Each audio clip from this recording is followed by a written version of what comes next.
प्रधानमंत्री नरेंद्र मोदी का साइप्रस पहुंचने पर प्रेसिडेंशियल पैलेस में औपचारिक स्वागत किया गया। इस मौके पर प्रधानमंत्री को साइप्रस का सर्वोच्च सम्मान दिया गया। वहीं प्रधानमंत्री नरेंद्र मोदी और साइप्रस के राष्ट्रपति निकोस क्रिस्टोडोलिडेस के बीच उच्च स्तरीय वार्ता हुई। इस दौरान दोनों देशों के बीच आपसी सहयोग बढ़ाने सहित कई मुद्दों पर चर्चा हुई। प्रधानमंत्री नरेंद्र मोदी ने कहा कि दोनों देशों के बीच सहयोग की अपार संभावनाएं हैं और दोनों देशों की भागीदारी को मजबूत करने के लिए अगले 5 सालों की योजना बनाई जाएगी। इतने बड़े सम्मान से अलंकृत किया गया, ये सम्मान केवल मेरा नहीं, 140 करोड़ भारतीयों का सम्मान है। यह भारत और साइप्रस की अटूट मित्रता की मोहर है। इसके लिए मैं एक बार फिर हृदय से आभार व्यक्त करता हूं। फ्रेंड्स, साइप्रस के साथ हम अपने संबंधों को बहुत महत्व देते हैं।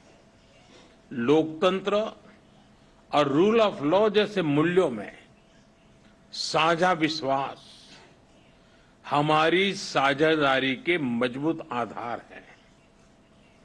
भारत और साइप्रस की मित्रता न परिस्थितियों से बनी है और न ही सीमाओं से बंधी है।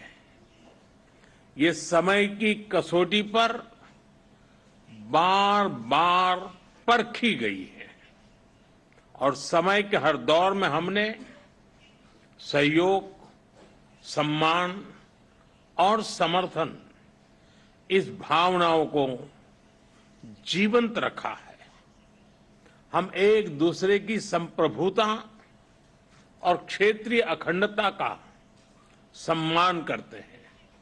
फ्रेंड्स, 2 दशक से भी लंबे अंतराल के बाद किसी भारतीय प्रधानमंत्री की साइप्रस यात्रा हो रही है और ये आपसी संबंधों में एक नया अध्याय लिखने का एक स्वर्णिम अवसर है।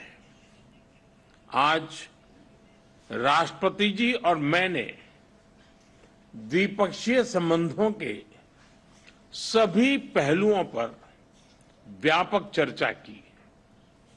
साइप्रस के विजन 2035 और विकसित भारत 2047 के विजन के कई पहलुओं में समानता है।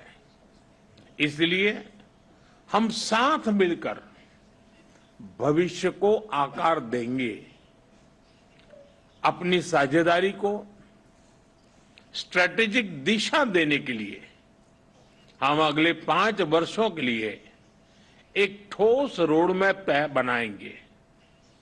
रक्षा और सहयोग को और मजबूती देने के लिए द्विपक्षीय डिफेंस कोऑपरेशन प्रोग्राम के तहत रक्षा उद्योग पर बल दिया जाएगा।